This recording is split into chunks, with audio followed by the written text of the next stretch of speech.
आ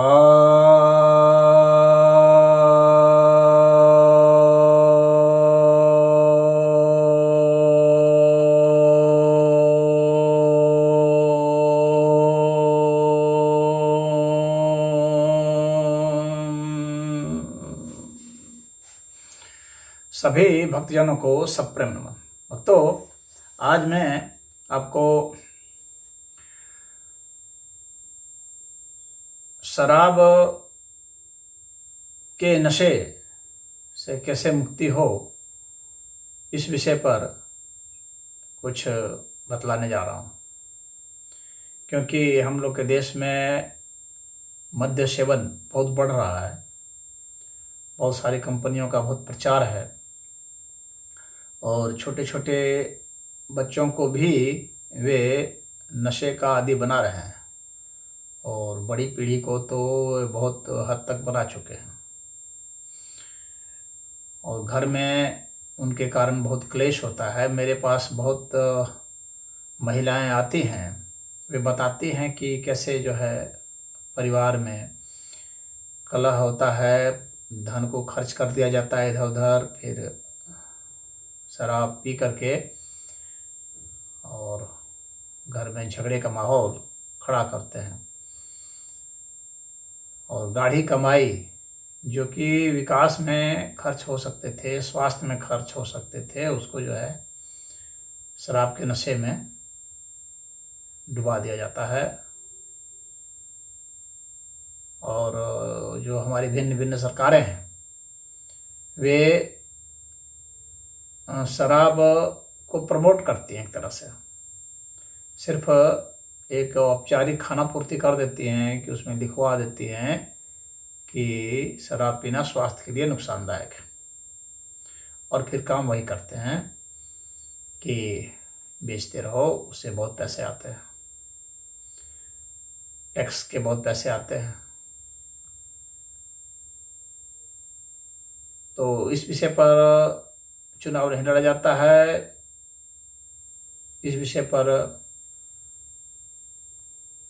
कि कानून बना करके इसको सिर्फ रासायनिक या मेडिकल प्रयोग या लेबोरेटरी में या शोध में प्रयोग करने के लिए रखा जाए, ऐसा नहीं होता है। ये सबके लिए खुली तरह से एक छूट दे दी गई है, इसको बढ़ावा दिया जाता है। तो खैर अब हम लोग अभी उस पर बात ज़्यादा नहीं करते हैं, अभी इस पर चर्चा करते हैं कि जो शराब पीने वाले हैं उनको नुकसान क्या होता है। फ़ायदा तो जो पीते हैं वे जानते हैं कि भाई इसमें पीते हैं तो उनको खुमारी चढ़ती है, कुछ नशा, कुछ मज़ा आता है, कुछ देर के लिए हल्के हो जाते हैं, भूल जाते हैं, लेकिन परेशानी जो है फिर दोबारा जब उनका नशा टूटता है तो फिर परेशानी उनकी कई गुना बढ़ करके उनके सामने आ जाती है। अगर हम लोग शराब को देखें तो ये क्या होता है कि इसकी जो प्रकृति होती है ये गर्म होती है और इसका प्रभाव जो है वो विष जैसा होता है। आयुर्वेद में इसको एक विष माना गया है, तो विष जैसा इसका प्रभाव होता है, यानी यह आपके ओज को, तेज को क्षीण करता है,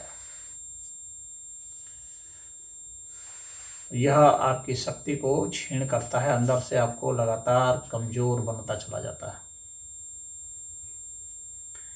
आम्ल रस युक्त होता है यह मोह उत्पन्न करता है, बुखार उत्पन्न करता है, भीतर से दाह उत्पन्न करता है और मन का भी भ्रम उत्पन्न करता है। यह क्षार, शरीर में क्षार पैदा कर देता है, अधिक क्षार की मात्रा हो जाती है। तो यह जो है हड्डियों में भी इसका प्रवेश हो जाता है, जोड़ों में प्रवेश हो जाता है और जोड़ों का दर्द शुरू करता है, उसमें वेदना शुरू हो जाती है।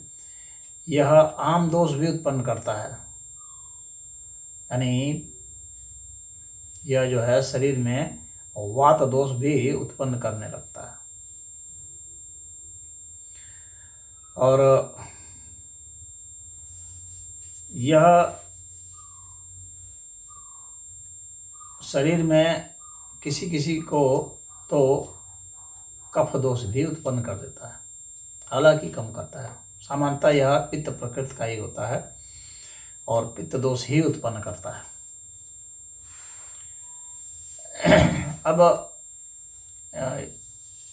कुछ लोग ऐसे होते हैं जो शराब छोड़ना चाहते हैं, तो चिकित्सा तो उन्हीं लोगों के लिए हो सकती है, और जो नहीं छोड़ना चाहते हैं उनके लिए भला कौन सी चिकित्सा हो सकती है।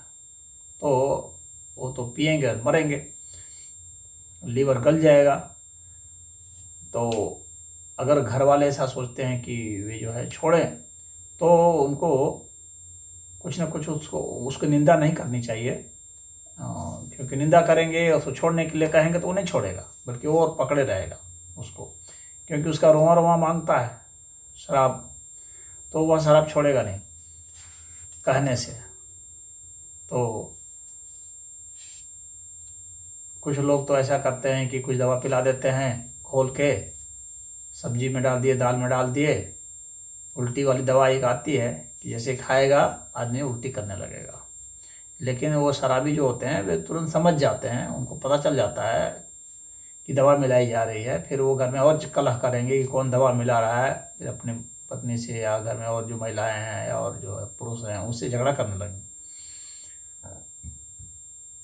तो वह व्यक्ति खुद छोड़ेगा, छोड़ना चाहेगा तभी ऐसा हो पाएगा।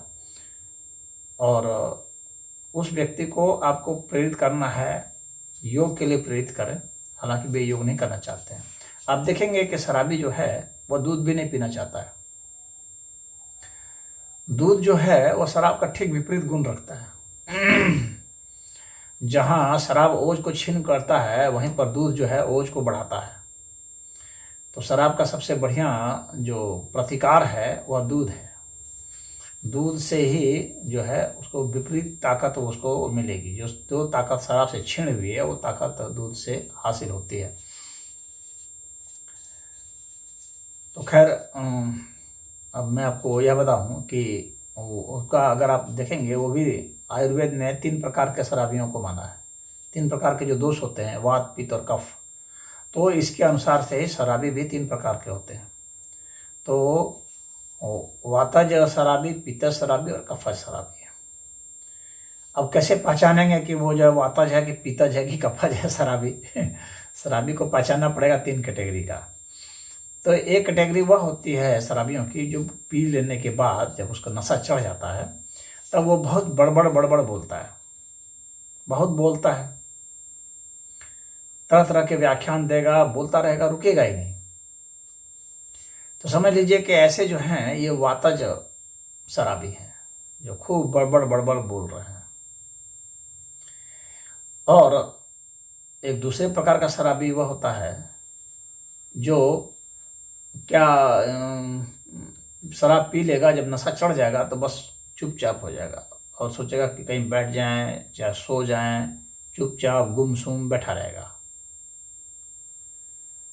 तो कुछ लोग सोचते हैं कि ये अच्छा शराबी है क्योंकि ये तो कुछ बोलता ही नहीं है, ये चुप हो जाता है, पता नहीं चलता है पिया है कि नहीं पिया है। लेकिन यह जो है शराब का एक दूसरा रिएक्शन है, और आपकी जो प्रकृति है उसके अनुसार से रिएक्शन है। तो ये कफ प्रकृति वालों को होता है इस तरह का कि शराब पी लिया तो जब उसको नशा चढ़ गया बस चुपचाप हो जाएगा, गुम हो जाएगा और सोचेगा सो जाए या बैठा रहेगा, गुमसुम बैठा रहेगा, कुछ बहुत बोलेगा नहीं। तो ये जो है कफज है।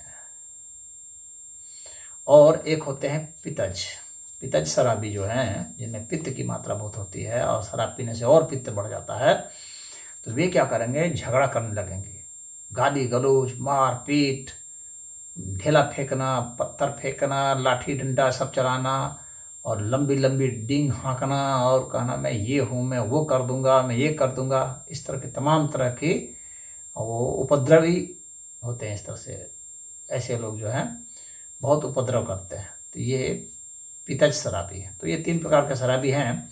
तो इनका निदान भी 3 प्रकार से है। तो जो शराब पीते हैं उसमें एक बहुत सामान्य सी बात है, तो वह यह है कि उनकी संकल्प शक्ति कमज़ोर होती है। चाहे पित्तज हो, चाहे वातज हो, चाहे कफज हो, तीनों प्रकार के जो शराबी हैं इनकी संकल्प शक्ति कुछ कमज़ोर होती है और इसके कारण ही ये जो हैं उसको चाह करके उससे दूर नहीं हो सकते शराब से। हालांकि डिंग हाँकेंगे, बोलेंगे कि मैं जब चाहूँगा तब छोड़ दूँगा, बस आज भर पीता हूँ, फिर मैं कल से नहीं पीऊँगा, लेकिन वे ऐसा रोज़ बोलेंगे और कभी छोड़ेंगे नहीं और रोज़ कहेंगे कि मैं कल से नहीं पीऊँगा, लेकिन पिएंगे रोज़ ही। तो इनकी संकल्प शक्ति कमज़ोर होती है। हालांकि ये मानेंगे नहीं कि मेरी संकल्प शक्ति कमज़ोर है, कहेंगे मेरी तो सबसे मजबूत है, क्योंकि इन्हें डिंग हाँकने की भी आदत हो जाती है, लंबी लंबी बोलने की, इसके कारण। और जब नशा चढ़ता है तो और बोलते हैं। तो ये चाहे किसी प्रकृति के हों तीनों में, तो सबसे पहला तो यह है कि एक तो इनका दूध का सेवन कराया जाए, दूसरा इन्हें योग के लिए प्रेरित किया जाए। तो जब योग करेंगे, आसन करेंगे, प्राणायाम करेंगे, तो जो है ध्यान करेंगे, तो फिर जो है यह सही होने लगेंगे अपने आप ही, और अपने आप ही जो है शराब से इनको विरक्ति होने लगेगी। लेकिन ये करते नहीं हैं, परंतु अगर करने के लिए प्रेरित कर दिया जाए, उत्साहित कर दिया जाए, तो ये ऐसा करने लगेंगे। अब चूंकि संकल्प शक्ति इनकी कमज़ोर होती है, तो संकल्प शक्ति को मजबूत करने के लिए क्या करना है कि बाईं नाक से श्वास प्रश्वास इनको 108 बार प्रतिदिन सुबह शाम लेना है। सुबह शाम अगर प्रतिदिन ये बाईं नाक से सांस लें, लंबी सांस लें, लंबी सांस छोड़ें, और ऐसा 108 बार करें, तो इनका यह जो है संकल्प की शक्ति जो है बहुत मजबूत हो जाए और ये जो है शराब से दूर हो जाएंगे। शराब छोड़ेंगे तो अडिग हो जाएंगे कि मैं शराब छोड़ दूंगा। अब इसके बाद फिर आते हैं कि कुछ औषधि जो है, इसमें क्या औषधि क्या है वह दिया जाए। तो मैं औषधि के पहले थोड़ा सा और बता दूं कि कुछ जो प्राणायाम जो इसके लिए बहुत ही अच्छे हैं, तो उसमें तो एक तो मैंने यह बताया, ये जो चंद्र प्राणायाम है कि बाईं नाक से सांस लेनी है, बाईं नाक से सांस छोड़नी है। दूसरा है अनुलोम विलोम। तीसरा है भ्रामरी प्राणायाम। चौथा है ओंकार प्राणायाम। और पांचवा है नाड़ी शोधन प्राणायाम। तो ये 5 प्राणायाम हैं, इनको कर लें अगर ये, तो इनको बहुत ही फायदा होगा और आसानी से यह छूट जाएगा। अब इसके बाद आते हैं औषधि के ऊपर। तो देखिए, अलग अलग प्रकृति के लिए अलग अलग प्रकार की औषधि का आपको वो बनाना पड़ेगा, जो छोड़ना चाहते हैं या जिनके घर वाले छोड़वाना चाहते हैं।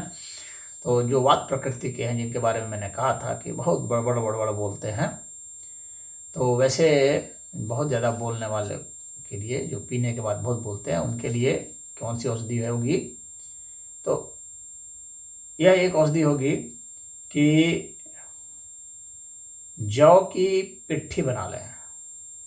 पिट्ठी अर्थात उसको घी वगैरह में भून लें। जौ का जो आटा है उसको, और उसको एक चूर्ण का फार्मूला दे रहा हूँ, उसको आपको उसमें मिलाना है। क्या है? बिजोरा नींबू ले लें, और वृक्षामल ले लें, बेर चूर ले लें, खट्टा अनार का दाना ले लें, अजवाइन ले लें, हाउबेर ले लें, जीरा ले लें, सौंठ ले लें, मरीच लें, पीपल लें, सेंधा नमक लें, सौंचर नमक लें, विड नमक लें, अदरक लें। इन सब को कूट करके, कपड़छन करके चूर्ण को तैयार कर लें। और जो पिट्ठी मैंने बताई, उस पिट्ठी में उसको मिला दें। और जो शराब पीते हैं, तो शराब को एकाएक नहीं छोड़वाना है।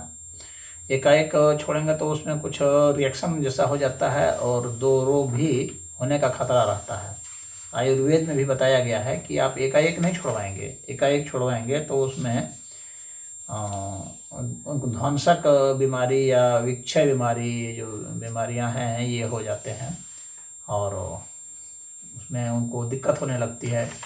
तो वैसा ना किया जाए कि उनको एकाएक कह दिया नहीं आज से तुम बंद कर दो, क्योंकि ऐसा वो कर नहीं पाएंगे, क्योंकि शरीर का रोआ रोआ में भीग जाता है शराब और रोआ रोआ जो है शराब मांगता है। तो धीरे धीरे करके उसको छुड़ाया जाए।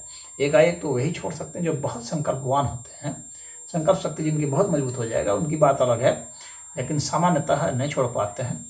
तो उनको धीरे धीरे छुड़ाने के लिए कहा जाए, मात्रा घटाई जाए कि वह जो है कम पिए, देख रेख में पिए, घर वाले के देख रेख में पिए, यानी रोज़ थोड़ा थोड़ा घटाता जाए, घटाता जाए, घटाता जाए, घटाता जाए। इस तरह से वह घटाता जाएगा तो ठीक हो जाएगा। तो ये जो चूर्ण मैंने बताया, इस चूर्ण को उसको मतलब लेने के बाद जो है इस चूर्ण का थोड़ा सा वो सेवन कर लिया करें।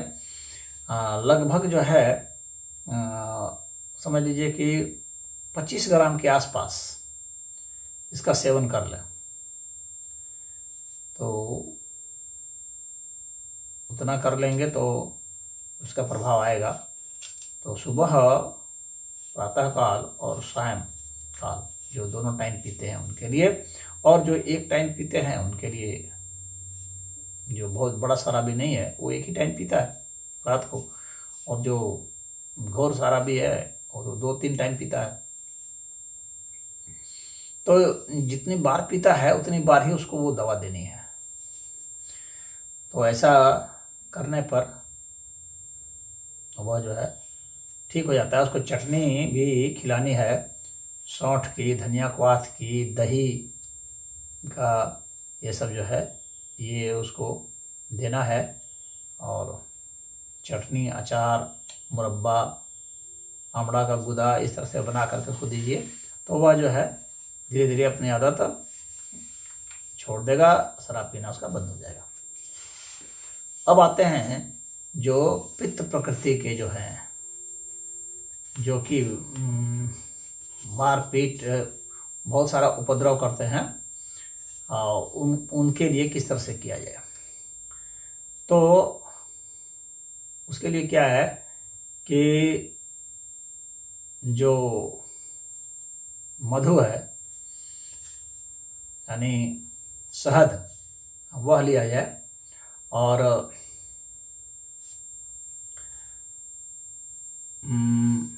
ब्राह्मी, जो मैंने मात्रा उसमें नहीं बताई है, तो मात्रा आप सम की मात्रा ले लें जो मैंने बताए थे, और अभी जो भी बताऊंगा आपको इसमें सम मात्रा में ले लेना, यानी बराबर बराबर मात्रा में ले लेना। तो जो पित्त प्रकृति के लोग हैं तो उनके लिए बता रहा हूँ, खजूर, कमरख, मुनक्का, फालसा, तो इसको जो है इसका जो है वो बना लें, पानक बना लें, और मतलब कि एक तरह से उसको पन्ना बनाते हैं ना, पानी में ऐसे निचोड़ लेते हैं और फिर उसका रस जो है वो निकाल लेते हैं, उसको पानक कहा जाता है। तो उस तरह से बना लें, उसमें मिश्री डाल दें और सत्तू डाल दें, और इस तरह का जो पानक तैयार हुआ वो उसको पिलाएं। और इसके साथ जो है आप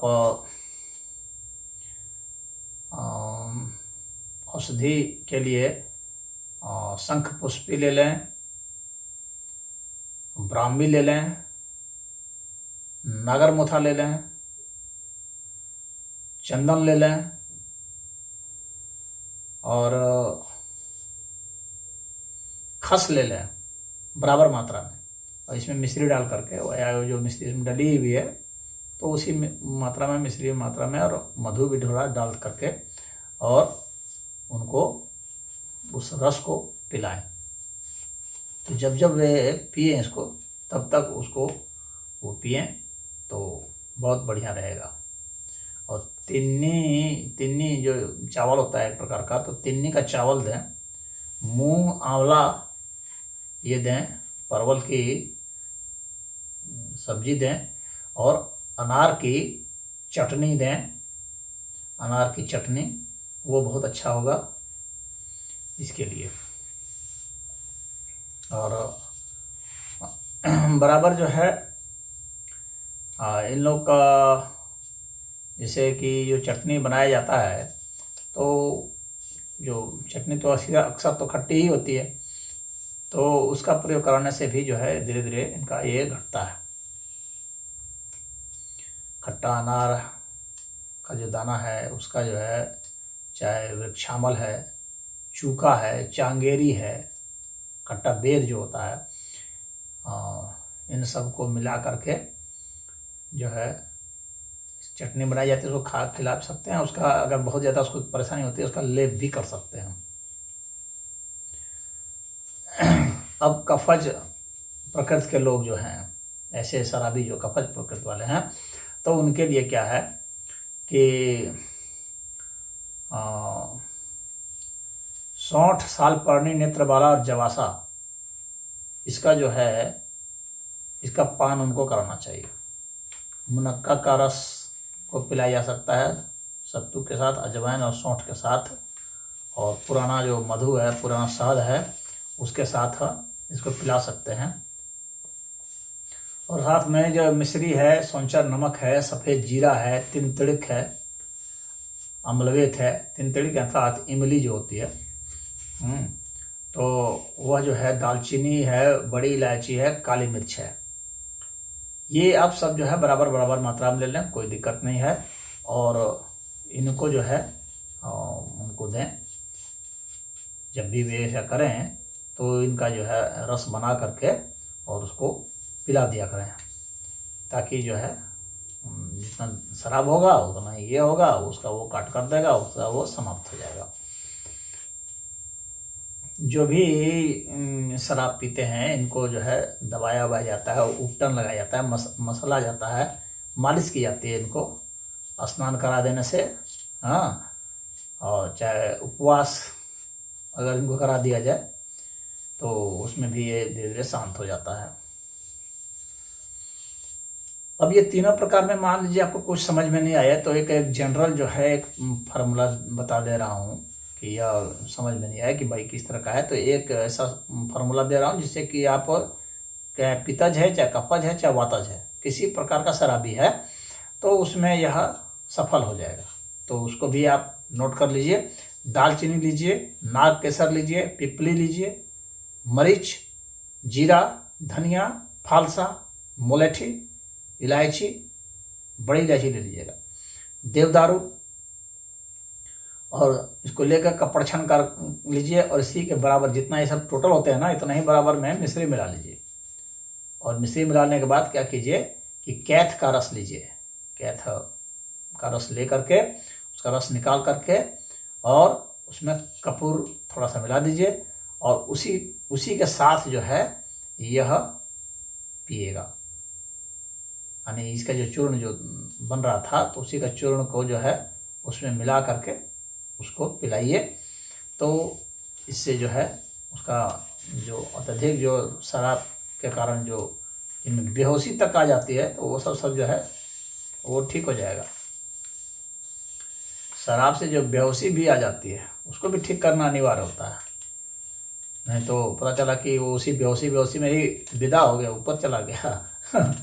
ऐसे बहुत लोग हैं जो चले जाते हैं शराब पी के नशे में ही उनका काम समाप्त हो जाता है।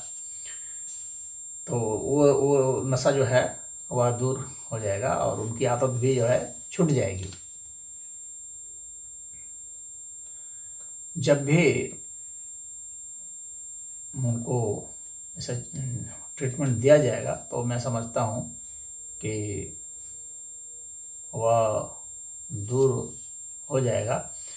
उनको कोशिश कीजिए अधिक से अधिक योग, ध्यान, भक्ति, आसन प्राणायाम करने के लिए और दूध पिलाने के लिए। हालांकि दूध पीना नहीं चाहते हैं, दूध कौन पीता है, तो बच्चे पीते हैं, उनका डायलॉग होता है।